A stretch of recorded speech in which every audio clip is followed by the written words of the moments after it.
Perfecto.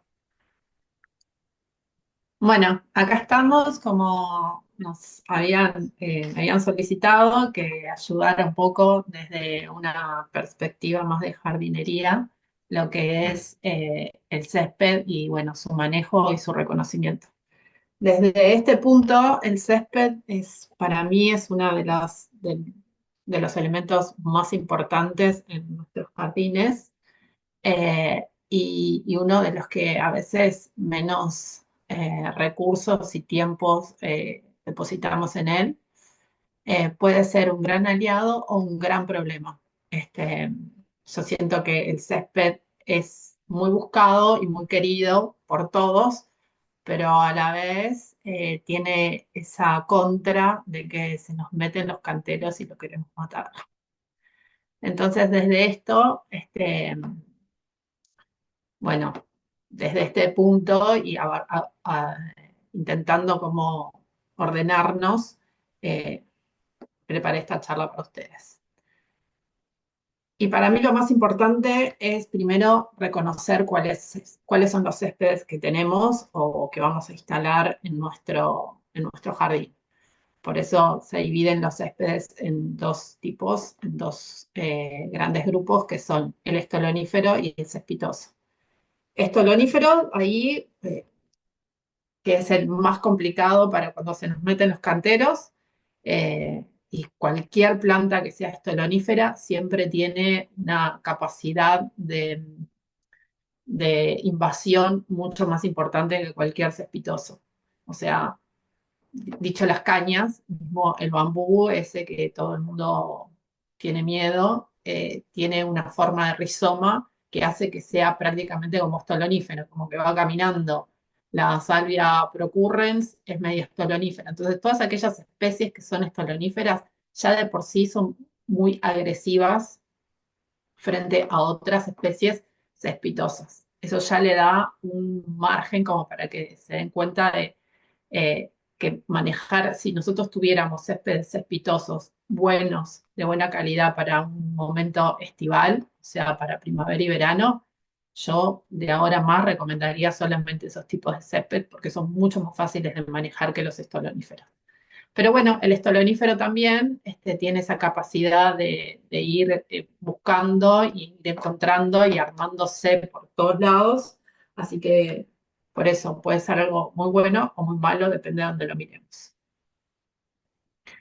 Entonces, dentro de los estoloníferos y dentro de los espitosos, que bueno, para identificarlos es muy fácil, uno larga esos estolones y va enraizando, y el otro es como una cabellera, solamente enraiza puntualmente esa matita.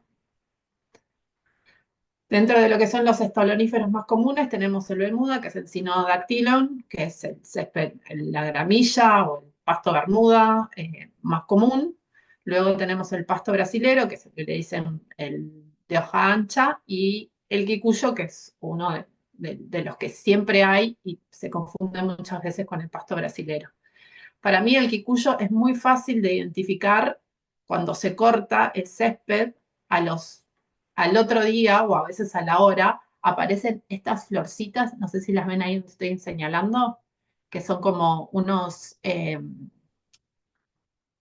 estambres ahí que aparecen con sus pistilos y todo. Al otro día o el mismo día ya aparecen estas florcitas. Esa es una forma muy fácil de identificarlo.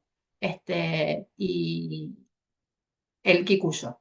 Luego tenemos el césped brasilero, que para mí es muy fácil de identificar también, porque por lo general tiene estas tres nervaduras principales, y si lo vemos a trasluz, lo que vemos es como unos pelitos que le salen hacia los costados de la hoja. Si agarramos a trasluz, miramos y tiene las tres nervaduras y unos pelitos en los laterales.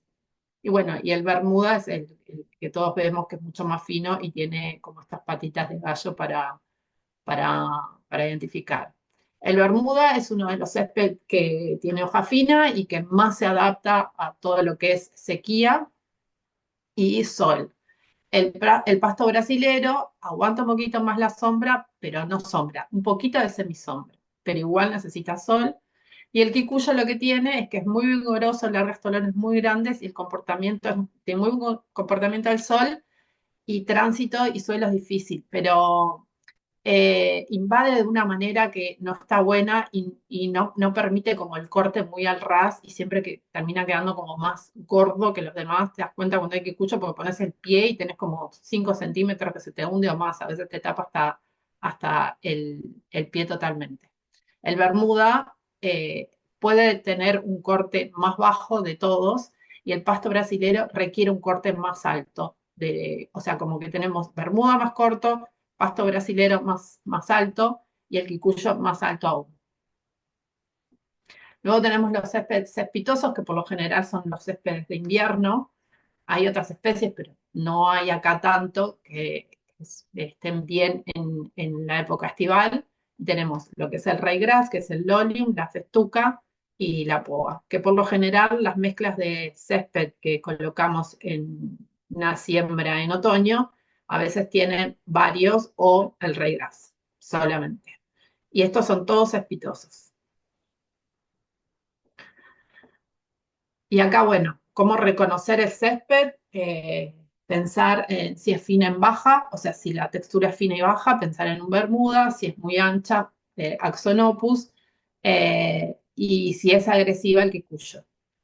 Luego tenemos, como hablamos hoy, pleno sol y verano son las estivales, o sea, si estamos en verano y están divinos, por lo general son estivales, por lo general son las estoloníferas que tenemos nosotros. Para las espitosas casi siempre son las de época invernal. Cuando pensamos en el césped, ¿qué es lo que pide? Entonces, si vemos que tenemos muchas partes como ralas, por lo general en un axonopus, lo que está pidiendo es un corte más alto. Me pasa mucho, mucho de ver axonopus mal cortado, que lo cortan muy al ras, como si fuera un bermuda, y el axonopus lo que tiene es una yema, la yema de crecimiento del axonopus está más arriba que la yema de crecimiento del bermuda. Entonces, si yo corto al axonopus a la misma altura que un bermuda, lo que estoy haciendo es siempre cortándole la yema de crecimiento, lo que hace que su recuperación tarde muchísimo más. Al bermuda lo puedo mantener más bajo porque su yema de crecimiento está muy por debajo, está casi pegadito al estolón, entonces la recuperación de él es al contrario, cuanto más lo corto, más crece. Y el axonopus también hay que tener en cuenta que es un césped que se lleva casi el doble de agua que un bermuda. Y bueno, acá hablamos justamente de la yema de crecimiento. Por lo general, siempre se intenta que cuando se corte, nunca sea más de un tercio. O sea, que nunca cortar más de un tercio de la hoja, y ahí lo ven según el tamaño de las hojas que tengan, cuánto aguanta. Y van a ver que en el Bermuda, al ser mucho más grande, el corte tiene que ser más grande. Y perdón, en el Axolopus. Y en el Bermuda, al ser la hoja más chica, el corte puede ser mucho más chico. Y el Axonopus y el Kikuyo son los que necesitan una altura más alta de crecimiento. El raygrass, la festuca y la poa medio, y el bermuda es el que aguanta Luego hay otros céspedes, como los céspedes de los green de golf, que son todavía, aguantan un poquito más el corte más al ras aún. Pero bueno, no estamos ahí. Creo que, no sé si alguien tiene alguna consulta sobre los tipos de césped, cómo reconocerlos, porque ahora ya pasaría al riego. Bueno, sí. El tema del riego para mí es algo muy importante porque también es muy, muy común que los céspedes estén regados, sobre todo en época estival, durante muchas veces al día y poca cantidad de agua.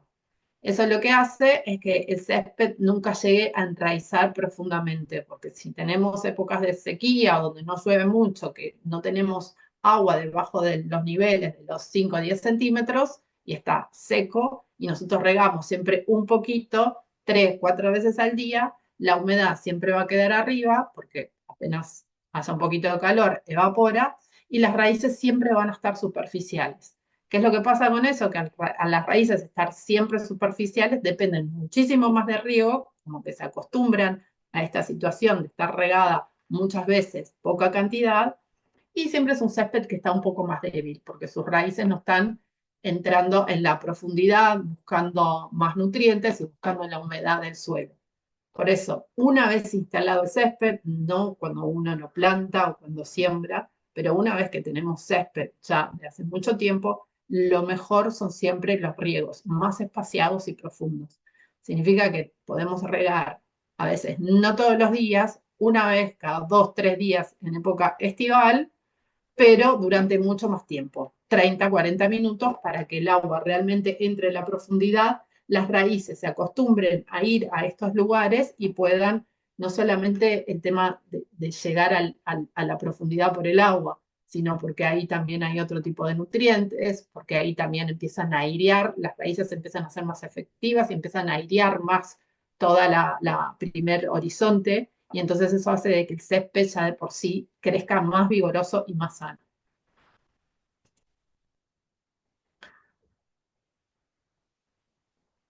Acá entro un poquito en lo que sería el aireado, el recebado y la siembra del césped. El aireado es algo que se tiene que hacer o se debería hacer siempre que tengamos un suelo compactado, donde tenemos esos suelos que, por ejemplo, son surcos de caminos en donde caminamos siempre y a veces quedan medio pelados, en lugares en donde se juega mucho, en las canchas de fútbol se hacen siempre. Eh, lo que ayuda esto es a empezar a colocar un poquito de oxígeno, que el oxígeno pueda entrar dentro de este horizonte en donde está sumamente compactado y a las raíces les cuesta más entrar en la profundidad, porque hay algo que como regla general, no solamente para el césped, sino para las herbáceas, para los árboles, para cualquier tipo de planta, para ellos, cuanto más suelta tengan el suelo, cuanto más aireado esté el suelo, sus raíces van a penetrar más fácilmente y el crecimiento va a ser mucho más fácil. Aún sin una buena cantidad de nutrientes, el hecho de permitir que sus raíces se desplacen libremente es mucho más beneficioso que a veces tener mucho nutriente. Nosotros siempre queremos tener una tierra rica, fértil, llena de materia orgánica, con todos los nutrientes, y nos olvidamos de que a veces eso no es lo más importante, sino un balance entre varias cosas. Inclusive hoy se sabe, se está experimentando la plantación en arena, sobre todo porque tiene esta magnífica capacidad de que las raíces se exploren para todos lados, no tiene tantos nutrientes y bueno, tiene problemas con el tema de la retención de agua, pero asimismo las plantas se expanden y crecen muy bien en estos lugares, en estos suelos. Pero bueno, quizás acá también se nos da mucho de que tenemos suelos mucho más compactados, mucho más arcillosos, y eso hace que sea más dificultoso el crecimiento de todas las plantas. Ante un suelo muy arcilloso, para el césped lo mejor es airear, reservar con una capa de arena, capa fina de arena, no arena fina, que es diferente. Si nosotros tenemos, arranco vuelta, si nosotros tenemos un suelo arcilloso, recebo siempre con arena terciada gruesa. Si yo tengo un suelo de arena, que pasa más en las costas, recebo con una capa de tierra o de compost. Es un poco empezar a equilibrar estos suelos que tenemos para darle aquello que le falta y no darle más de lo que le sobra. Entonces, primero aireamos, que se puede hacer con estas aireadoras que hay, que salen bastante, o con la pala de diente. Pala de diente, se airea, se clava lo más que se pueda en todos lados, luego se le coloca un poco de arena terciada, si es un suelo arcilloso, o compost, si es un suelo arenoso, y se distribuye entre todos estos lugares como para que se vaya metiendo en estos agujeritos. Y si estamos en la época de otoño, ahí se puede sembrar un poco de, de la siembra invernal del céspedes, que por lo general está bueno porque bueno, a veces el césped en nuestros lugares está medio amarillo. Yo soy partidaria de no, porque me parece que en el jardín tenemos muchas tareas en la época de otoño e invierno, que a veces agregarle también, seguir con el corte de pasto, a veces como que por lo menos me pasa eso con los jardineros. Los jardineros llevan la mitad del tiempo, o perdón, tres cuartas partes del tiempo se la lleva cortando el césped. Y quizás en otoño e invierno podríamos hacer que el jardinero no cortara tanto el césped y se pusiera con los canteros, el armado de cantero, intentar desmalezar, podas, y como que pudiera poner a punto todo el resto del jardín en vez de seguir con el césped, césped, césped. Pero también entiendo y sé perfectamente que a veces nos gusta tener un césped divino o un cliente, si hacemos diseños o jardines nos pide tener el césped y bueno, también está bárbaro también. Los sustratos. Ahora pensando en si nosotros vamos a colocar césped o estamos pensando en colocar césped, ¿cuáles serían los sustratos más eh, mejores según donde estemos? Entonces, la mayoría de las personas hoy, o los que colocan césped, muchos de ellos colocan césped con arena sucia, que es el residuo de lavado de las canteras. He escuchado mucho, lo he practicado, he puesto arena sucia debajo de céspedes y la verdad es que en 4 3 4 años se nota que hay arena sucia y el césped empieza como a decaer en picada y ahí todo el mundo está intentando siempre como, ¿qué le pasa al césped? ¿Qué le pasa al césped? Obviamente como ya te lo instalaron, ya te lo pusieron, ya lo hiciste, no te pones a pensar de que durante 3 4 años estuvo bárbaro y después qué le pasó. Bueno, eso es lo que pasa con la arena sucia. La arena sucia, después de un tiempo, empieza a compactarse, no tiene buenos nutrientes, tiene un destape ahí, algo que le da como para que el césped sobreviva durante un tiempo, pero a la larga siempre se desmejora. Todos los céspedes sobre arena sucia en unos años siempre desmejoran y ahí tenemos que estar continuamente o agregando más agua o agregando nutrientes, fertilizando, poniendo compost. El 100% de los casos que vi me han llamado porque le pasa algo al césped, voy, llevo una pala y me doy cuenta de que cuando está desmejorado y me dicen, no, debe ser el riego o debe ser que le falta esto, miro y es la arena sucia que quedó abajo.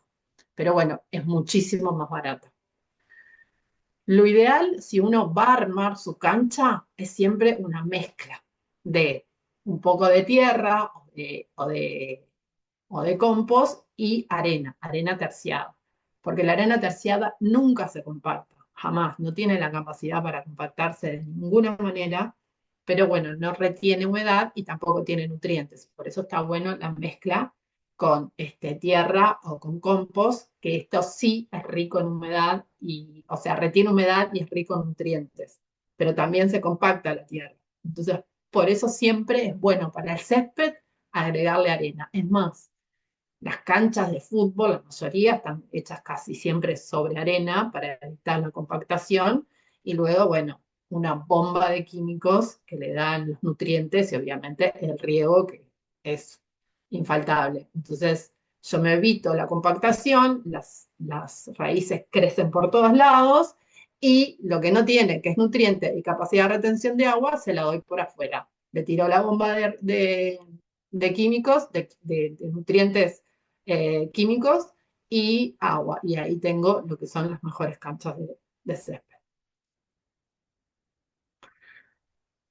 Para la implantación por siembra, bueno, esto es bastante lógico. Primero limpio, saco los palos, los cascotes, las malezas, no sé qué. Luego aflojar un poco la tierra, si está compactada, ya sea con pala o con aflojar, no dar la vuelta, aflojar un poco. Nivelar, quizás ahí si le tengo que aportar algún tipo de sustrato le pongo, y luego la siembra, si se puede cubrir un poco mejor, estamos hablando de depende de la siembra, de si es estival o invernal. Se puede cubrir mejor si no se deja así, pero hay que respetar mucho lo que dice el paquete de las semillas. Tengamos en cuenta de que una vez que nosotros tiramos semillas vamos a tener, no sé, los pájaros de todo el barrio se nos vienen, entonces muchas de ellas no prosperan. Por eso yo digo que a veces está bueno cubrirla un poquito con algo, como para que no se la lleven el 100%. Y luego regar suave hasta germinar. Y ahí es importante, sí, hacer riegos cortos y periódicos, o sea, no los riegos de profundidad, sino como dar riegos cortitos para que la humedad de arriba ahí sí sea constante.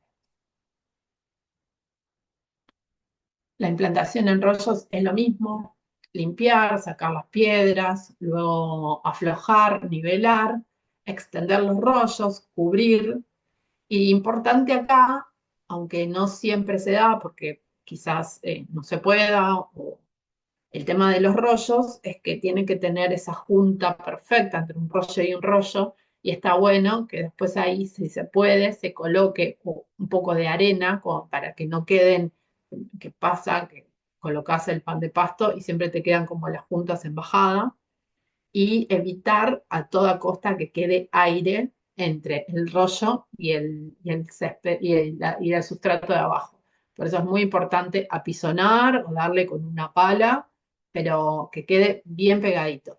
Y el primer riego que se da una vez implantado el césped, el rollo nuevo, es el riego más importante. Es el riego que tenemos que empapar al punto de que sea barrial para que todo el rollo de césped esté perfectamente mojado y que a la vez cuando yo le doy con el pisón no quede ningún pedacito de aire ahí abajo, que por lo general es lo que después vemos una mancha amarilla y bueno, quedó una piedra, quedó algo, y eso no tiene contacto, queda aire ahí en el medio y el césped muere.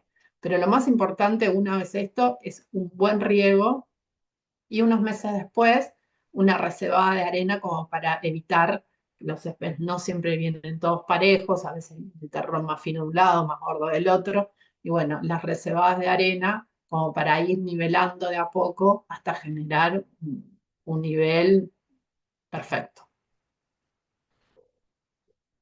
¿Alguna pregunta hasta acá? ¿Están escuchando todas? Siento que estoy hablando sola. Bueno, sigo. Voy para atrás. Después tenemos las malezas y las plagas.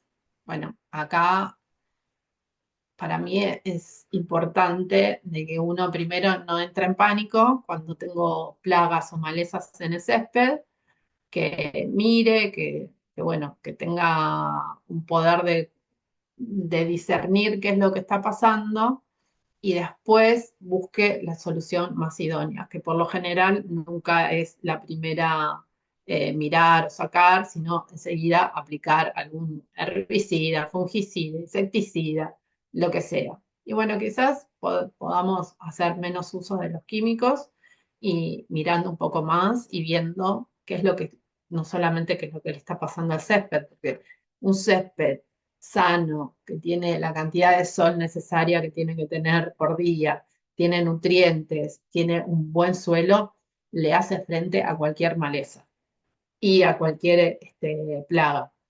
Pero bueno, cuando el césped no tiene todos estos nutrientes y todo esto, a veces queda más débil y bueno, y siempre la trama se empieza a abrir y ahí empiezan a aparecer las malezas. Lo importante es que si son malezas, lo mejor es arrancarlas de raíz.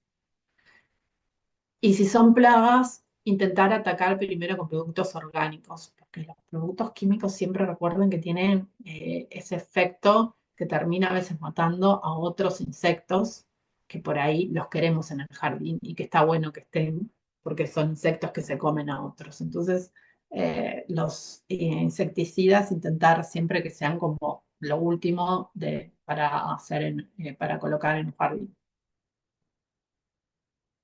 Y acá tenemos lo que yo le digo, las malezas más comunes que vemos en un jardín, que es el diente de león, el llantén, tréboles, la pata de gallina, que es un pastito largo, y el otro que es la cerraja, eh, que bueno, que para mí acá muchos de ellos se controlan con cualquier herbicida de hoja ancha, pero a veces al principio, quizás si recién colocamos el césped y esto empieza de a poquito, podemos ir haciendo un control más manual y mecánico y no tanto de químicos. Ahora, si llegamos a un césped y tenemos una invasión de todo esto, bueno, quizás ahí es donde los químicos siempre van a ser nuestros aliados.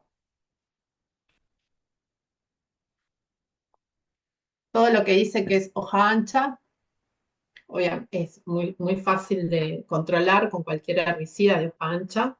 Diferenciemos que la hoja ancha de la hoja fina en realidad es porque las hojas anchas son monocotiledóneas y lo que le decimos hojas finas, que son las gramíneas y los césped, perdón, son monocotiledóneas las gramíneas, y las de hoja ancha son dicotiledóneas. Y entonces los herbicidas separan matar las dicotiledóneas y no matan las monocotiledóneas. Por eso es que le decimos hoja ancha, pero en realidad podemos tener monocotiledóneas de hoja ancha, como le digamos el Axonopus, pero no por eso lo mata, porque es una familia completamente diferente. Y este para mí es el pasto bolita, que es uno de los más difíciles de erradicar, porque estos de acá, con cualquier herbicida de hoja ancha, menos pero este es fácil porque se puede arrancar bien de raíz y sale. Eso se pueden controlar muy bien con cualquier producto químico de hoja ancha. Pero el pasto bolita y este otro, la pata de gallina, no le hacen nada a la hoja ancha porque son monocotiledóneas también, entonces, igual que el césped, entonces ningún control los va a matar. Y el pasto bolita para mí es de los más difíciles porque sus bolitas, que son estas que están acá, están como a 40 centímetros de profundidad. Entonces uno arranca, pero todas estas pelotitas son las que vuelven a crecer y vuelven a crecer y lo hace muy difícil y después se nos llenan los canteros también de pasto bolita y no, a veces son batallas que uno ya las da por perdida. Pero en vez de arrancarlos, si nosotros lo que hacemos es siempre estar cortándolo al ras, corto, lo que voy a hacer es que estas bolitas de acá cada vez tengan menos nutrientes como para seguir creciendo. Es una forma de hacerlo. Eh, Aparte, esto aguanta todo, aguanta la sequía, aguanta los suelos pobres, compite con las plantaciones, es muy difícil. Y después tenemos algunos control químico, que es este que está acá, que yo personalmente no lo probé, pero sí tuve una colega que me dijo que le fue muy bien con este producto, que es especial para el cipirón rotundo y bueno, puede ser un aliado en caso de que tengamos demasiado pasto bolita. Pero debilitar con corte continuo para que no genere reservas puede ser una forma también de ir erradicándolo de a poco.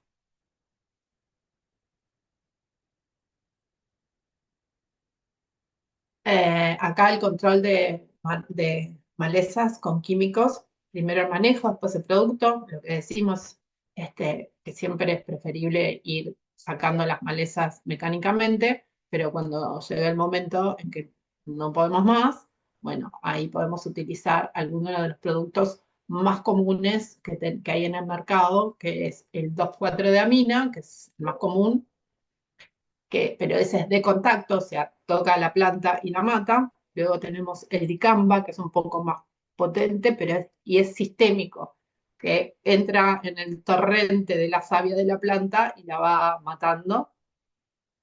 Y luego tenemos el MCPA, que es el que tiene menor riesgo y es el más suave. Siempre que aplicamos algún producto químico con una mochila, con un pulverizador, no se puede aplicar. Cuando hay viento, no se tiene que poner más de la cantidad que dice, porque bueno, porque va a hacer más efecto, porque podemos generar resistencia a largo plazo, podemos hacer que las plantas se quemen, y podemos generar hasta contaminación en el suelo, que no es necesario. Entonces, siempre dosificar la cantidad que te dice el producto que compraste, leyendo la etiqueta, ¿no? Y bueno, y acá para mí es importante que esto, que es un cálculo matemático, y es horrible, porque decís, no, me gustan las plantas y no sé qué, pero termino haciendo cálculos matemáticos. Y bueno, es importante saber que todas las etiquetas de los productos químicos, o su mayoría, a no ser que los dosifiquen en botellitas más chiquititas, pero si compramos la de litro, viene para aplicar en una hectárea, porque nadie hace productos químicos para el jardín, todo el mundo lo hace para las plantaciones las plantaciones no me sale la palabra ahora, de consumo. Entonces, todas vienen para aplicar en una hectárea. Te da 1 litro y una hectárea. Y eso es importante para después, cuando querramos aplicar, ahora yo después tengo uno que habla de cómo sería el uso de mochila para entender cómo tenemos que dosificar los productos químicos. Bueno, y en plantas tenemos el grillo topo, la isoca y la hormiga. El grillo topo, que es el más problemático, es el que te deja a veces en los montículos chiquititos, que rompe raíces, que deja como unas manchas amarillas. Y lo más fácil de darte cuenta en esto es un poco de agua con jabón, bulldog, con detergente, haces un poquito de espuma, tiras en el agujerito y el grillo topo sale al toque. Y bueno, ahí comprobás que realmente sea grillo topo y ahí se puede aplicar algún insecticida si el daño es demasiado grande. Luego tenemos la isoca, que es el bebé del cascarudo, que todo el mundo cree que hace mucho daño, pero en realidad no es tanto el daño que hace, la verdad que es mínimo, a no ser que tengamos una población desmesurada comparado al daño del grillo topo.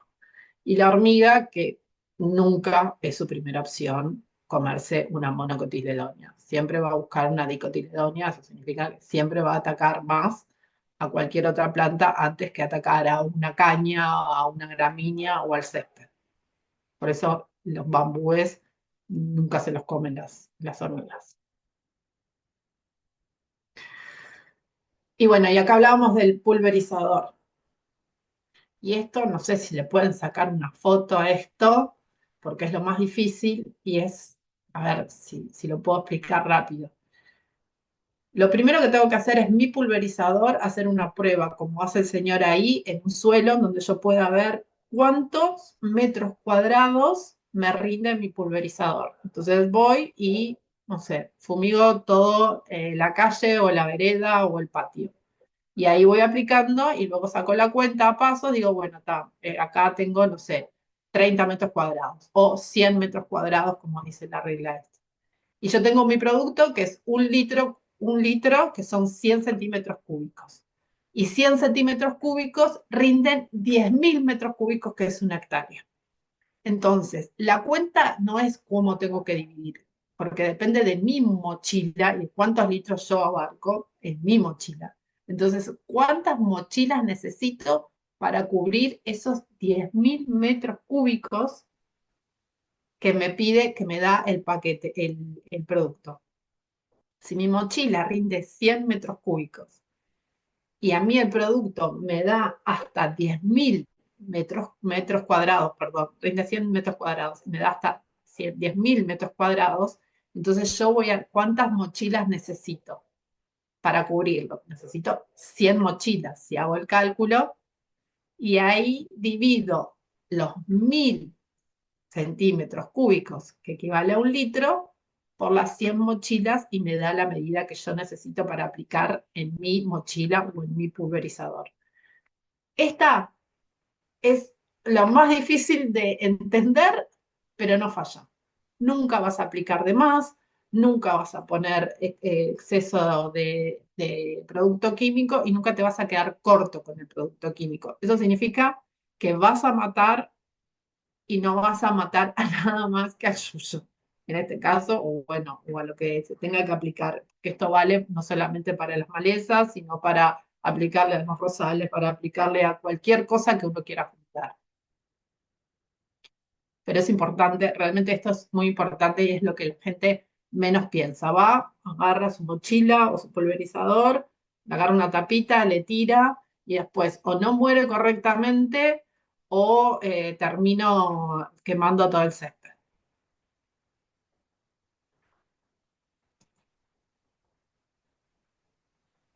Y bueno, acá venimos con la otra parte, que es la fertilización del césped. Y yo acá tengo un par como de protocolos que utilizo cuando me encuentro con un césped que está muy mal y que tiene o mucha maleza o que está medio ralo. Y siempre que he aplicado este protocolo me ha funcionado perfectamente.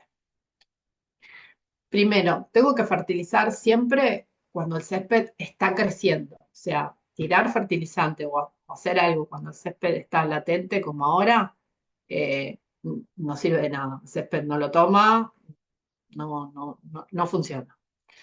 Y lo tengo que aplicar cuando realmente el césped también lo está necesitando, ¿no? Si tengo un césped espectacular, poco es necesario aplicar. Aunque los productos, los fertilizantes químicos son aliados y no son enemigos como los productos químicos, está bueno también saber eso. Y el protocolo que yo tengo de 6 semanas es este, y que dice ahí, una aplicación. La primera semana aplico herbicida, el herbicida que puede ser una mezcla de Bumble con 2,4-diamina o 2,4-diamina con MCPA o solamente 2,4-diamina, pero siempre está bueno utilizar, para mí el 2,4-diamina y el MCPA es un buen matrimonio porque uno va al contacto y el otro va al sistema.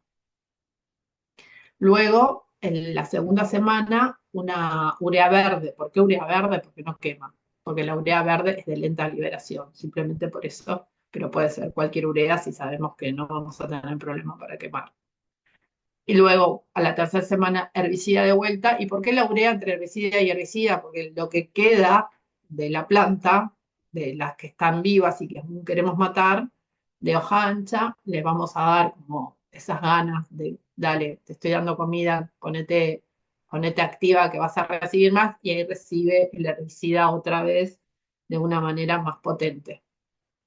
Eh, Luego urea verde y herbicida. Y por último, después de estas 3 aplicaciones de herbicida y 2 aplicaciones de urea verde, la sexta semana un fertilizante completo, porque la urea verde o cualquier tipo de urea lo que hacen es le dan básicamente nitrógeno, que lo que hace es que la planta se ponga más verde, más vigorosa, pero nos olvidamos ahí de todo el resto de la planta, que es la parte que no vemos, que es la parte que está en las raíces, que necesitan un poco de potasio, de fósforo y otros micronutrientes. Entonces siempre está bueno aplicar un fertilizante completo, no solamente urea, para que el césped responda, no se vaya en ese verdor y se debiliten las raíces y después le venga como el bajón y al final tengamos que estar todo el tiempo colocándole como urea verde y la planta a la larga lo va a sentir, cada vez va a ser más dependiente en vez de ella ser autosustentable.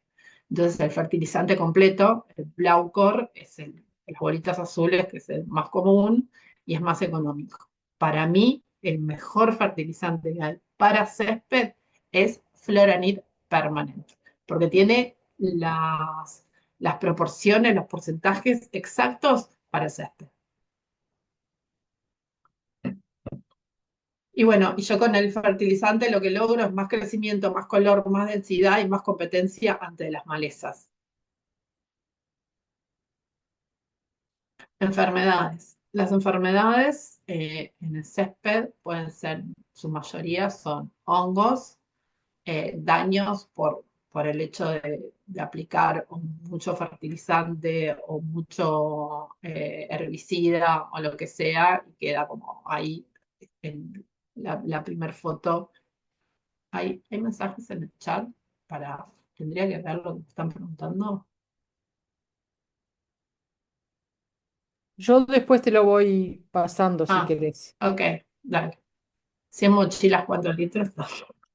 Em, La primera imagen es un Axonopus al que se le puso fertilizante y vino una gran lluvia y lavó todo el fertilizante a un punto más bajo y quedó todo el fertilizante ahí acumulado y obviamente ya solamente el hecho de tener un peso arriba tanto generó esta pudrición en Axonopus. O sea, que también eso, cuando vamos a colocar un fertilizante, intentemos ir poniendo como de a poco la cantidad que te dice, ni más ni menos, pero fijarnos también de cómo es el nivel de nuestro suelo, porque si luego viene una lluvia copiosa, nos va a arrastrar todo eso a un punto en donde va a matar eso y el resto queda como si no hubiese recibido nada. Son cosas que hay que tener en cuenta. El segundo son hongos. Estos hongos son bien clásicos de los cortes demasiado altos. Cuando tenemos un césped como esto, que es una loma, en donde no se corta tan al ras el césped, una cuestión de que también es difícil estar con la máquina, con la boleadora cortando, entonces uno va cortando como, después pones el pie ahí y tenés, no sé, te tapa la pierna, te tapa la mano, cuando generamos estos cortes tan altos en el césped, lo que pasa es que abajo todas las hojas que van quedando secas se van quedando abajo y van generando humedad. Y es humedad, calor, agua igual a hongo. O sea, los hongos van a venir todos cuando las temperaturas están un poquito más altas y cuando tengo exceso de humedad y sobre todo acá una materia debajo de ese césped que está intentando estar pudriéndose y pasarse a compostar, pero nunca lo va a lograr porque tampoco tiene suficiente oxígeno como para liberar y generar esto. Entonces, estos halos que se ven redondos en los césped, por lo general, puede pasar alguna cosa, pero yo lo he visto todas las veces que yo lo veo, siempre es en céspedes que están muy altos cortados. Y después tenemos lo que es la clorosis férrica, que son estas manchas amarillas, que son falta de hierro en los céspedes que se pueden ver, que a veces uno piensa que es algún grillo topo o algo, y a veces simplemente falta de hierro. Y a veces pasa de que tampoco son manchas, que está todo amarillo el césped. Y bueno, por eso siempre es importante fertilizar con un fertilizante completo, no solamente urea, porque vamos evitando que entren este tipo de faltas, como es la clorosis férrica. Y acá lo mejor es comprar sulfato de hierro de cualquier droguería, diluir un puñado en 10 litros de agua y regar con eso. Y ahí vamos viendo a ver la recuperación. Por lo general, con una o dos dosis se soluciona.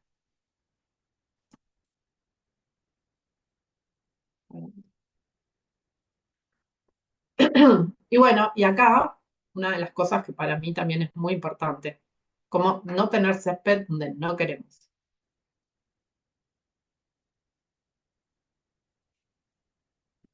Porque no hay nada más feo que tener un cantero divino que nos pusimos todo el amor con todas las plantas y viene el césped y se mete ahí adentro y lo quieres sacar y esos estolones que se enraizan y ni te digo si es una tierra arcillosa, más arenosa en donde querés meter y resulta que esta plastilina prácticamente envolvió las raíces y tirás y en vez de salir lo terminás multiplicando. Entonces es re importante dar el lugar a nuestro cantero con estas posibles situaciones para que el césped no se meta tan fácilmente dentro de los canteros. La primera es el fleje metálico, de plástico o de madera o de piedra o de ladrillo, cualquier cosa que sirva como barrera y cuando vengan a cortar el pasto lo delimiten ahí, se sepa que es ahí, si no es mucho más difícil, se puede hacer a pala, cortando a pala y estar teniendo, pero es algo que se tiene que hacer en épocas de crecimiento todas las semanas, es un poco tedioso el laburo. Tener en cuenta de que el fleje tiene que estar enterrado por lo menos unos 10, ahí dice 15 centímetros, para mí 10 está bárbaro, no sé por qué puse 15.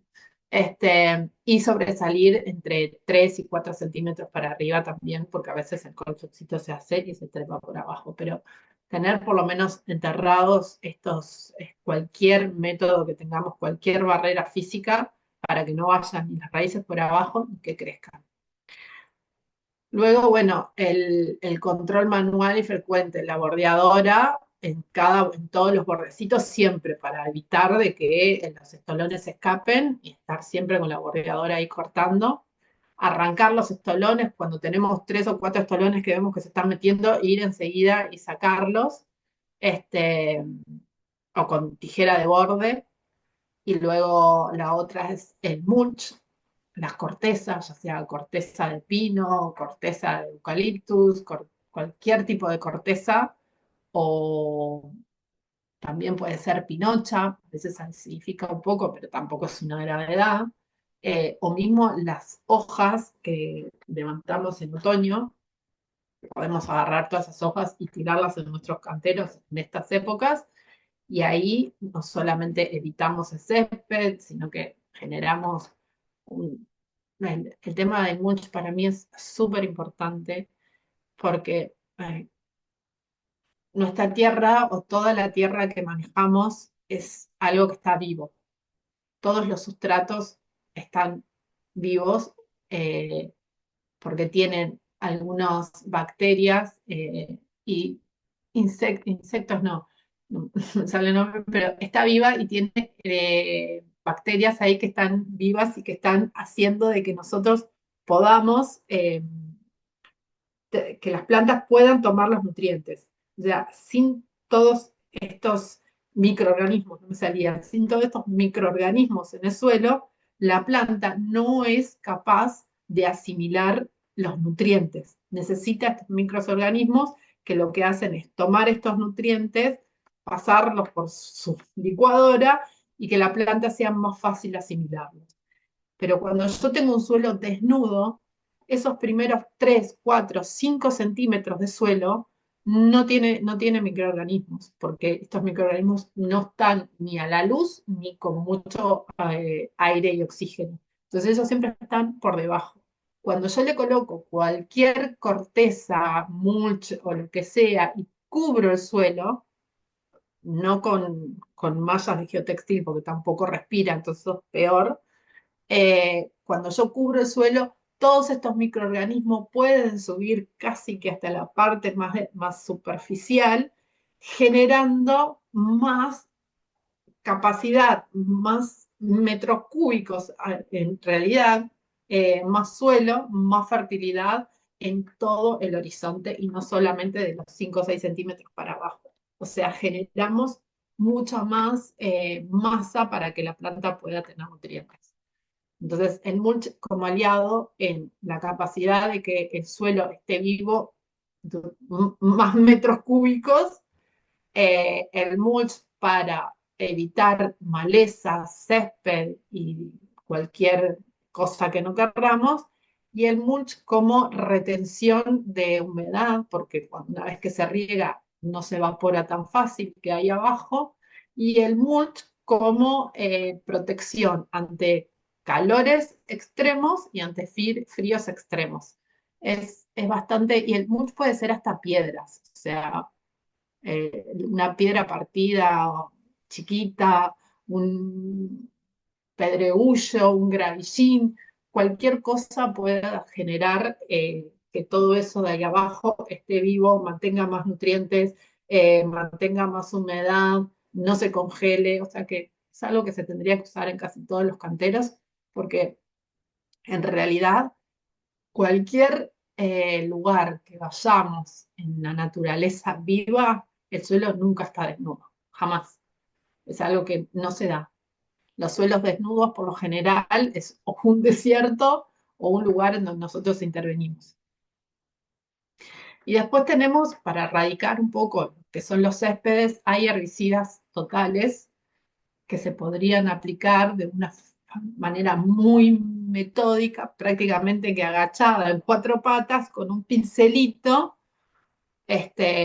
o con un pulverizador con que protejamos el chorro para evitar que toque cualquier otra planta ornamental, pero bueno, si es demasiado, se puede probar de a poquito a ver cuánto funciona. nunca aplicarlo si hay viento, ni temprano en la mañana, porque ahí siempre tiene mucho rocío y al final a veces no funciona, se diluye más fácil.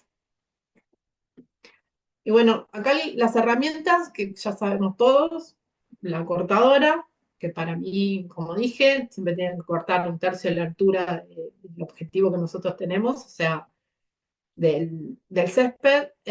La cuchilla debería estar siempre bien afilada y no, para no reventar las hojas, sobre todo en el Axonopus, que quedan como hebritas, queda fea, y eso hace que a veces después también agarre hongos. Bueno, la desmalezadora, la bordeadora, que es imprescindible para todo lo que son las esquinas contra la casa o contra los pavimentos o las escaleras y los canteros. Y estas son tres herramientas que me parece que podríamos tener independientemente de si tengamos jardinero o no tengamos jardinero, que lleva esas otras, que la pala de dientes para guiar, para un día salir, no sé, con los hijos, con los nietos y empezar a clavarla en el suelo para guiar un poco. El rastrillo o el escarificador, ese rastrillo que tiene como esas hojitas torneadas, que cuando tenemos un césped que está muy alto, está bueno rastrillar todo eso para empezar a sacar como esa materia orgánica abajo que quedó, esos pedazos de césped seco que están abajo, para empezar a liberarlo. Pasa que cuando lo hacemos parecemos que al final matamos el césped, pero el césped muy poco tiempo se recupera y te lo agradece. Pero sí es importante que cuando llegue la primavera o finalizado el verano podamos hacer un poco esto para que el césped esté un poquito más limpio y no genere toda esta masa abajo de césped seco que al final termina siendo perjudicial. Y algo para extraer malezas, que puede ser el de mano o los que vienen ahora los palitos, que tienen como una pelotita que arrancás el césped en 2 minutos, perdón, las malezas en 2 minutos. Y bueno, acá el calendario de tareas que yo me parece que podríamos aplicar, que es en verano hacer riegos profundos y espaciados, nunca todos los días. El corte tiene que ser más frecuente. No bajar la altura del césped si nos olvidamos de cortar, no vino el jardinero, lo que sea, no bajarlo un día que hace mucho calor porque va a quedar a la intemperie todas las yemas y se va a secar, o si lo hacemos ahí, por lo menos regar enseguida. Si fertilizamos, tampoco hacerlo con calores extremos. Y acá, bueno, es una época que por lo general empieza a aparecer el grillo topo y la soca. Y acá no está bueno airear y tampoco sembrar. En otoño es el momento ideal para la resiembra. Ahí es donde se colocan las mezclas de céspedes invernales. Y ahí sí, airear y la reservada de arena, eso sería el momento ideal para hacerlo. Y si vamos a sembrar, tendría que ser previo a la siembra. Acá se puede hacer una fertilización de fertilizante completo para prepararlo para el invierno, el control de malezas y el herbicida siempre que el césped esté activo, porque si no, no sé, no van a venir malezas igual en esta época, para invierno. Después en invierno, reducir el riego o apagarlo. Yo el riego mío, yo prácticamente en abril lo apago y lo vuelvo a prender en octubre, septiembre, octubre. Depende de la época de primavera, si es muy lluviosa o no. Pero no regar en invierno el césped, porque es tener lugares en donde al pasar continuamente se empiezan a generar estos surcos y al final terminas caminando por el barro y el césped no está receptivo a nada, o sea que es regar para nada. Inclusive las plantas, canteros, tampoco habría que regarlos, porque la mayoría están en latencia y no lo necesitan. Quizás si hay un lugar con mucha helada, un riego a la mañana para barrerlo, sí, puede ser, es menos dañino, sí, pero tampoco es que lo va a cortar y que el césped va a estar divino verde porque le tiramos, no le pasa nada porque el césped ni siquiera se entera de que hay heladas. se va a secar, pero lo que se seca es una planta que está seca y que ni lo siente. Obviamente no fertilizada porque no le sirve para nada. Y acá sí, bueno, si tenemos riego, van a venir posiblemente más hongos, por la humedad. Y después, en primavera, es el momento ideal para fertilizar. Ahí sí, aplicar el Fleranit Permanent, que aparte del Fleranit Permanent, a diferencia del Blaucor que hablamos hoy, el Fleranit Permanent tiene una lenta liberación y está 3 meses, o sea, que si lo ponemos en septiembre, durante toda la primavera va a estar fertilizando nuestro césped. Después ahí quizás al final de la primavera podemos colocar un poquito más para que tire para el verano, pero está bueno ahí que sea fertilización completa. Aireado también antes de fertilizar sería ideal. Control de malezas con herbicida. Esta es una buena época porque las malezas empiezan a explotar en esta época. Y bueno, y acá sí empezar a retomar el corte que se tiene que ser más frecuente y, y el riego también, si tenemos una primavera no muy lluviosa, por lo menos empezar a tomar el tema del riego. Y ya está, ahí se terminó lo que tenía para darles. No sé si tienen algunas preguntas. Bárbaro, Leticia, buenísimo, buenísimo. Ya tenemos una mano levantada. Gisela, a ver, te estoy dando audio para que puedas hacer tu pregunta y después te leo las que estaban en el chat. Dale. Bueno, muchísimas gracias por estas charlas, muy interesante, excelente tu disertación, Leticia.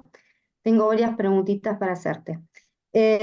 Respecto de la aireación con el rolo, depende de las púas. Yo vi el rolo ese que vos tenías, tiene unas púas como muy finitas. Yo estuve averiguando y encontré como con unas púas más grandes que me aconsejaron no hacerlo porque compactaba más aún el césped. Sí me sugirieron, habían unos que como que saca pedacitos de césped, digamos. Sí, como sacan taruguitos. Sí. Exactamente, como que si fuera un pellet de césped que lo va sacando, pero por supuesto era impagable el rolo ese para un césped, ¿no? ¿Qué opinas de esto? Porque, a ver, la pregunta es, para un césped, no de una casa chica, es un césped de una casa de campo que tiene bueno, muchos metros. Entonces, la verdad era, bueno, hacerlo a mano es imposible. ¿Y qué opinas vos de esto de sacar así con un rolo de esto o que aconsejas que algo que sea viable, digamos, económicamente, ¿no? Bueno, es que el tema de las máquinas que hacen, que sacan, hay unas que son brutales porque te sacan los tarugos y vos vas, Claro. y esas son las de las canchas de fútbol. Hay como taruguitos tirados todos en el césped que a veces se dejan, los levantan y los sacan. Esas son brutales porque en realidad no es como la púa que vos tirás la tierra y que hundís la tierra y al final queda como apretada abajo, Claro, más sino que compactada. claro, terminás compactando un pedacito, también hay que ver, porque vos decís, ahora, ¿qué pasa? Si el rolo ese pesa 1 tonelada y tiene unas puitas chiquititas, sí, terminás compactando todo, pero no tiene mucho sentido. Ahora, si es el de los tarugos, es brutal porque ese te saca y dentro de esos agujeritos te va a entrar, le pones la arena terciada y te viene divino. Ahora, si vos económicamente no podés con ese y el otro, el peso es muy grande, el cosito es chiquitito, no sé qué, bueno, ahí capaz que lo que te conviene es tirar la arena y esperar a que el césped vuelva y que siempre capitas, en vez de tirar una recebada, la haces 3, 4 veces en la primavera o empezando un poquito el otoño, y ahí vas a generar como que el césped vaya de a poquito subiendo y generando esta trama de arena arriba. Es una manera de airear sin la profundidad. Pero bueno, es Claro. más económica, más simple, más fácil de hacer, y eventualmente vas a llegar al mismo lugar. Más veces que vas a tener que hacer. Sí, de hecho la arena a veces la ponemos, pero bueno, nada, también hemos notado que sube bastante el césped, digamos, ¿no? Sí, es que esa es la idea. La idea es que después vos coloques, claro, a ver, si vos me decís, yo no quiero que el césped siga subiendo porque estoy en mi nivel, porque tengo Claro. la casa y resulta que si sigo tirando arena, y bueno, y querés mejorar, a ver, primero veamos, ¿cuál es la razón número uno por la que vos querés hacer esto? No, para mejorar el césped y mantenerlo, digamos, y descompactarlo y que tenga aireación las raíces para abajo, digamos, ¿no? Pero tu césped se nota que está compactado, está mal, está No, no, no, sufriendo. no, no, pero bueno, ya hace varios años que está plantado y obviamente, nada, queríamos darle una aireación extra. Claro, sí, siempre está bueno, es como digo, las raíces cuanto más libres están, más fáciles se recuperan, crecen Claro. mucho más sanas, mucho más vigorosas, todo. Pero no sé qué tan mal está, porque si No, no está, está mal, pero y era como bueno, para prevenir para el adelante, digamos. claro, no, entonces simplemente una recebada de arena y fertilizante. El Floranit Permanent, que es lo mejor, te vas a dar cuenta una vez que lo apliques. Obviamente después intentar aplicarlo cerca, le tirás la arena, le tirás el fertilizante y esperás, no lo hagas en épocas de calor, ni sabiendo que no va a llover en muchos días, y vas a ver que eso lo va a recuperar, y le va a dar la fuerza. Y bueno, y si tenés un suelo muy compactado, eventualmente vas a tener un problema, pero ahí lo que puedes hacer ya es No, no más está adelante compacto. evaluarlo. ¿Está? ¿El Floramid, es la marca comercial? Sí, me Sí, imagino. sí. Ok, yo estoy en Argentina, no estoy en Uruguay. Por eso. Ah, bueno, es marca comercial, no sé en Argentina cómo es, pero yo supongo que no es ¿Y qué, uruguayo, y qué no es un principios químico. activos tiene este? Tiene los tres, el NPK, principal, tiene NPK, pero en una proporción muy buena para césped, y tiene micronutrientes también. manos micro, ok. No Bárbaro, sabes. muchas gracias, Giselle. Elia, tus preguntas, te estoy dando el audio, ¿Puedo habilitando el hacerte otra audio. preguntita yo o no? Bueno, sí. Ok. De los herbicidas, Leticia, el MCPA, nosotros lo aplicamos una vez y era bastante volátil.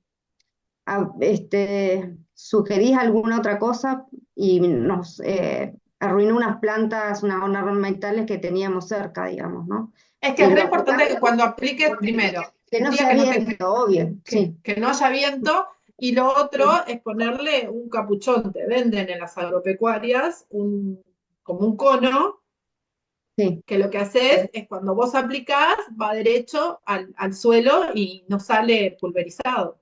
Son Mm. unos conitos como verdes de plástico a la pulverizadora. Sí, se los hicieron, pero bueno, me- Sí, no, bueno, sí, cosas que pasan. Por eso los y productos sí, químicos hay que manejarlos muy bien. mucho. Así que bueno, gracias, muy De amable. nada. Elia, a ver tu audio, por favor, si podés conectarlo. Elia, sí, está silenciada, Elia. Bien. Ahora sí. Ahí sí. Sí, hola, Leticia, gracias, Lucía. Bueno, mira, yo estaba en un parque grande me sugirieron ahí que lo mirara, y en los canteros había mulch, o sea, había mulch, corteza de pino, y resulta que debajo del mulch había de ese nylon grueso, negro, y habían Mm. plantas, lavanda, merocalis, bueno, y otras más. ¿Qué me dices tú de ese nylon? Yo no tengo buenas experiencias con el tema Sí. de colocar ni nylon ni geotextil en el suelo. Creo que sí funcionan en un principio. Hay muchas cosas que funcionan al principio, pero la verdad es que nosotros cuando pensamos en un jardín, planificamos un jardín, diseñamos un jardín o lo que sea, no podemos pensar en solucionar un problema a corto plazo, sino que eso tenga su vida. Estamos trabajando con seres vivos y que tengan su correcto desarrollo, no en uno, ni en dos, ni en 3 años, que es cuando todo el mundo dice, ay, qué lindo que te quedó el jardín, luego desapareciste, sino en 5, 10, 15, 20 años. Entonces, lo que sucede con el nylon o con los geotextiles es que empiezan como a ahogar todo lo que pasa en el suelo.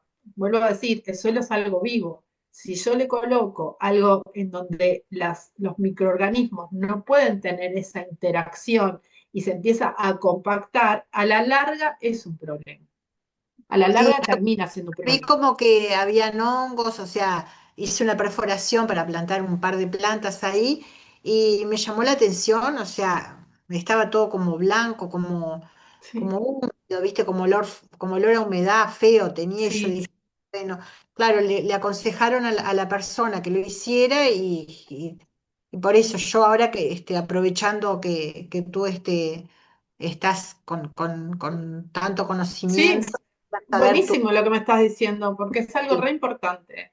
Y se Sí, ha utilizado mucho, yo lo he visto muchísimo y yo lo he utilizado. Es más, una vez en un jardín colocamos, porque iba a ir gravillín, entonces pusimos para que no viniera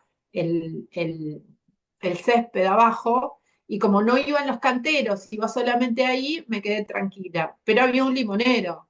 Entonces mm, yo lo volví alrededor del limonero y le puse. Y luego el limonero, en un año empezó a andar mal, otro año empecé a mandar a todo el mundo hasta que le mandé a una chica de Argentina que no sé lo que sabe de limones, un crow, no sé qué, y le mandé y me decía, ese limonero está ahogado. ¿Cómo que está ahogado? Está ahogado. Nunca le dije que tenía el geotextil abajo porque ni siquiera me acordaba que tenía el geotextil abajo. claro. Sí, Me porque habían pasado. las raíces tienen que respirar también, y ahí las Claro, no me había raíces no acordado que respiran. tenía geotextil y se estaban muriendo y todo el mundo me decía, no, ponerle nutrientes, no esto, no lo otro, no sé. Todos Ah, los de acá me empezaban a tirar. Ella me decía, yo lo veo ahogado, lo veo ahogado. Le digo, ¿qué ahogado de qué? Y me acordé que tenía el claro. geotextil. Digo, ¿tiene geotextil? Es eso, me dice, Sí. sacáselo y ve si respira y dale. No, no lo pude Ay, recuperar porque ya bueno, cuando le avisé. Pero bueno, maté un limonero de 20 genio. años Ay, poniéndole Isabel, geotextil alrededor. claro.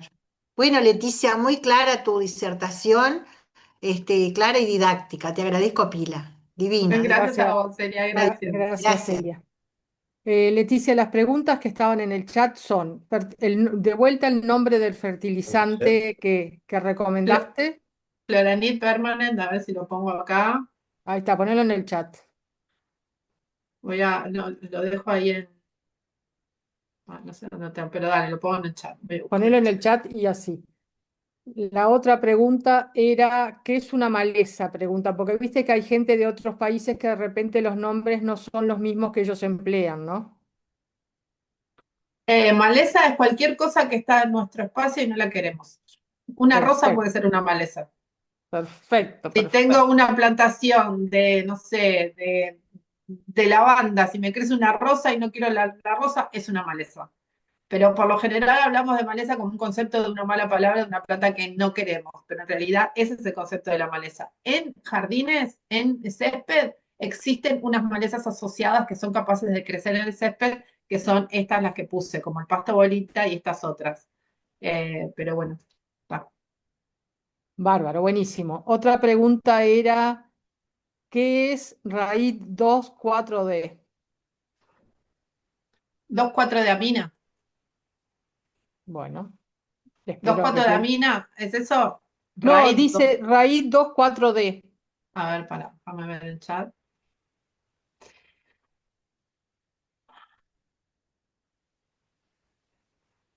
Fue de las primeras preguntas que Sí, hubo. el 2,4 de amina. Está. El 2,4 de amina es el principio activo de una de las, a ver si está acá, de los herbicidas de hoja ancha. Voy a buscar Perfecto, acá. 2,4 de amina, ¿lo ven acá? perfecto, bárbaro. Ese es Espero el que principio activo, los nombres son otras cosas. Acá el 2,4 de amina, el BAMEL, el MSPA son principios activos. bárbaro.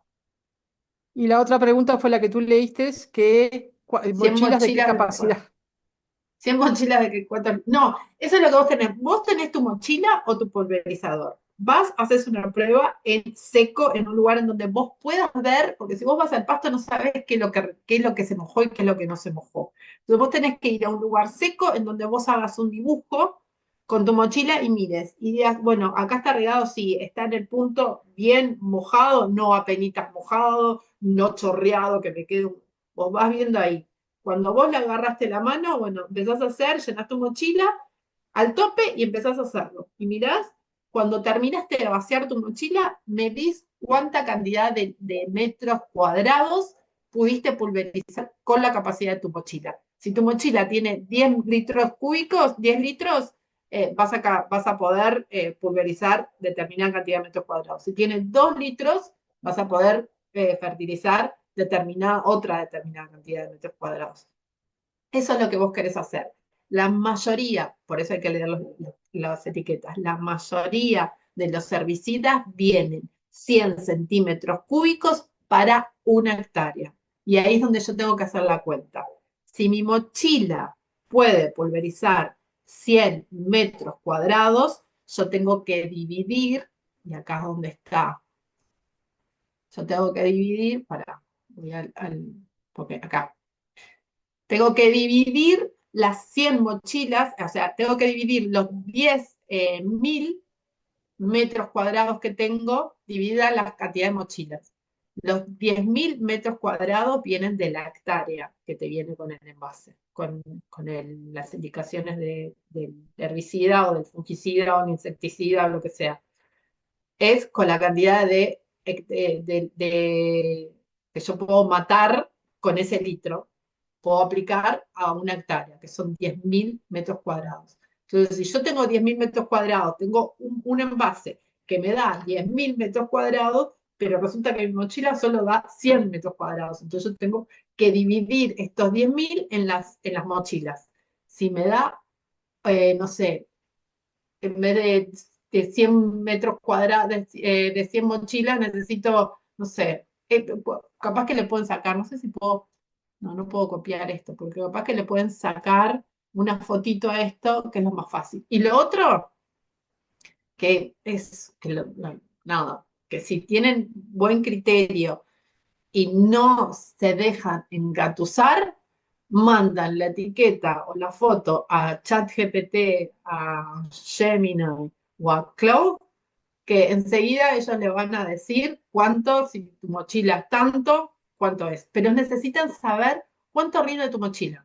Porque no es lo mismo decir, mi mochila le entran 10 litros, pero cuando yo pulverizo, mi pulverizador es diminuto y no sale nada, entonces no estoy aplicando con fuerza, y entonces cuando aplico necesito como, no sé, como ser más potente, entonces termino aplicando en menos metros cuadrados, así mi pulverizador abarca un montón, entonces a veces termino aplicando más porque mi pulverizador o mi boquilla es diferente. Entonces es importante saber cuánto yo tengo con mi mochila antes de lo otro. Es una regla que debería ser, que la hacemos y bueno, no siempre, pero bueno, no, a mí me Bárbaro, correspondía eso darle lo creo, correcto y no inventar. quedó muy claro, me parece. Otra pregunta es, ¿qué césped recomendás para un lugar de sombra? No hay césped para sombra.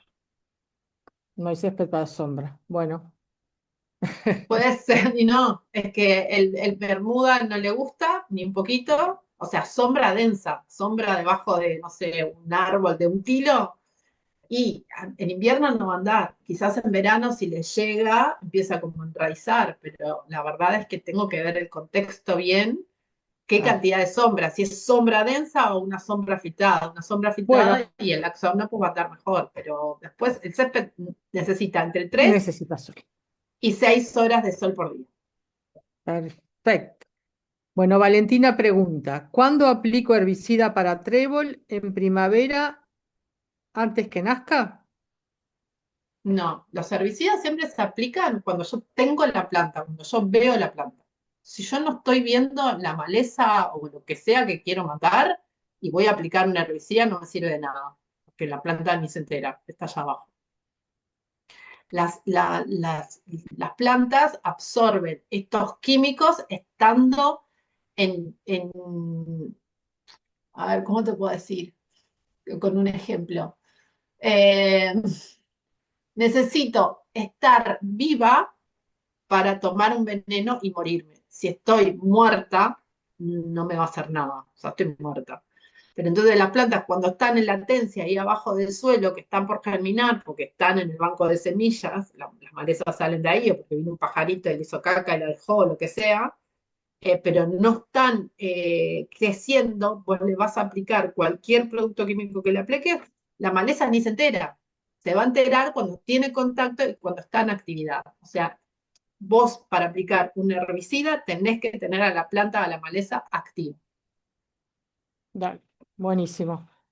Otra pregunta es, ¿el aireado y la arena se pueden ir poniendo ahora en invierno? No, porque te vas a quedar con mucha, primero, el césped ahora no está en actividad. O sea, los estivales, a no ser que hayas sembrado alguna mezcla o tengas una mezcla de ryegrass perenne. No, si no está en actividad y ahora vas y le pones arena, vas a tener esa arena hasta que el césped empiece a crecer. Vas a tener un arenal. Lo ideal es poner la arena o reservar cuando el césped empieza con actividad. Entonces yo pongo la arena, viene riego, le puse fertilizante, reservé todo, pongo la arena y en 10 días ya está cubierto porque el césped está creciendo. Si no, voy a tener la arena esa hasta que empiece a crecer. Bárbaro, buenísimo. A ver, Cristina, si activas tu audio, que te levantaste la mano, ahí está. Sí, hola, ¿qué tal? Mira, soy Kitty de acá de Torreón, Coahuila, en México, y yo me dedico al mantenimiento de jardines desde hace muchos años.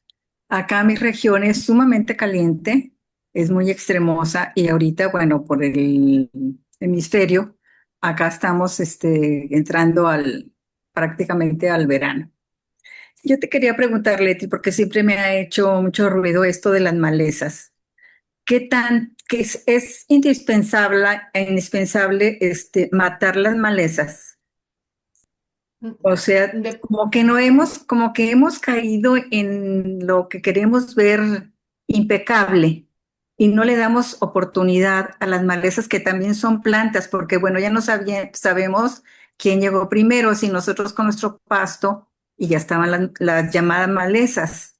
Sí, bueno, entonces dame por favor un parámetro, porque eso sí que me ha tenido siempre con qué tanto voy a aplicar y voy a contaminar el suelo con los herbicidas, o sea, qué tanto tiempo le va a durar al suelo esa, qué tanto va a ser activo, ¿no? O sea, cuando yo termine de sacar la planta, ¿cómo quedó contaminado el suelo? ¿Me puedes ayudar a bueno, aclarar? sí, sí, claro que sí, me encanta, me parece una pregunta re interesante y que tiene todo su valor para mí. Primero, el césped es un lujo. O sea, partamos de la base de que el césped se trajo, en realidad arrancó por algún aristócrata de, no sé, de algún palacio en donde estaba podrido de caminar por el barro y dijo, acá hay que hacer algo para yo poder caminar y tener algo. Y bueno, surgió el césped, no me acuerdo dónde salió ni cómo salió, pero era algo que era solamente de la gente pudiente, ¿no? Nadie podría tener césped, eran solamente castillos y gente que tenía todos sus jardineros como para mantener esto, que se mantenía a tijerita, imagínense lo que era. O sea, el césped es un lujo. Después, como la mayoría de las cosas, fue pasando y pasamos de tener la tijerita, cada vez tener más fácil. Las primeras cortadoras de césped, imagínense lo que deben haber sido, ¿no? Deben haber valido fortunas. Y hoy en día conseguís una cortadora de césped y el rollo de césped por 2 mangos. Entonces, si pensamos ya que el césped es un lujo, ya el hecho de tener césped es un lujo para nosotros, y que se nos viene contaminando con malezas y depende de la cantidad. ¿Qué pasa? Yo pienso acá, yo voy a un lugar, voy a un jardín o voy a un espacio en donde realmente es demasiadas las malezas que están compitiendo, que le están ganando al césped y capaz que ahí sí las tengo que controlar porque, porque también quiero la parte linda del jardín. Ahora, si estoy en un jardín en donde crecen un poco de malezas en primavera y viene la cortadora, la bordeadora y desaparecen y bueno, empiezan a aparecer, y a mí no me molesta, pero también yo entiendo de que es mi manera de manejar mi césped. Ahora, con un cliente que me dice, no, mirá, está lleno de malezas, que no sé qué, que el abrojito, que viene el nene, que se me pincha, que esto. Bueno, hay que tener un criterio y utilizar este criterio de una manera racional, sin esa fe de decir quiero toda la perfección, saber de que no existe tal perfección y que un jardín es lindo con sus imperfecciones también. pero tampoco irnos al otro extremo en donde ser radicales en el hecho, yo no utilizo esto, yo no voy a hacer esto, yo no sé qué, y empezar a quedarnos un poco por fuera por ser fundamentalistas y radicales en no el uso de productos químicos. Entonces hay que tener esta conciencia de saber, bueno, sí, mira, en este caso amerita un producto químico, en este caso sacalo a mano, son nada, te juntás un ratito ahí y empezás a sacar, mientras hablas por teléfono con tu suegra o con tu madre, te agachás y empezás a sacar los yuyitos, es terapéutico también. Si son grandes espacios, si vos necesitas una cancha de fútbol, o lo que sea, bueno, ahí empezás a ver. Entonces, es un poco conciencia y tener en cuenta eso también, ¿no? Que no necesitamos llenar todo de químicos, que tenemos que tener un control y cuando los usemos sepamos usarlo, porque también ese es el problema. Los químicos terminan contaminando muchísimo más porque los usamos de una manera incorrecta. Porque si vos los usás de una manera correcta, el daño es muchísimo menos. No Muchas sé si te gracias, Leti. respondió.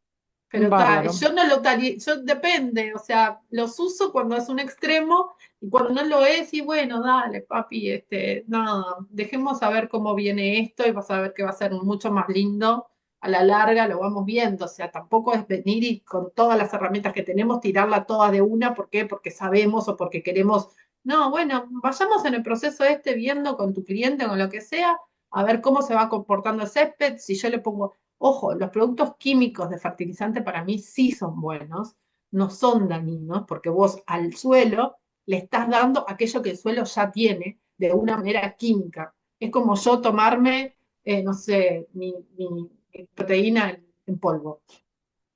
O sea, me estoy dando químicamente algo que mi cuerpo necesita de una manera controlada. No es lo mismo que un producto químico de insecticida, herbicida, fungicida. Eso están por un lado. Ahora, los fertilizantes químicos yo les doy de una manera sintética lo que el suelo ya tiene. O sea que en realidad a veces estoy ayudando al suelo. Entonces a veces solamente el hecho de fertilizar y regar bien un césped, ya me empiezo a evitar todos los otros problemas y quizás no necesite ni siquiera utilizar un herbicida. Sí, yo creo que lo que dices está muy bien. Yo creo que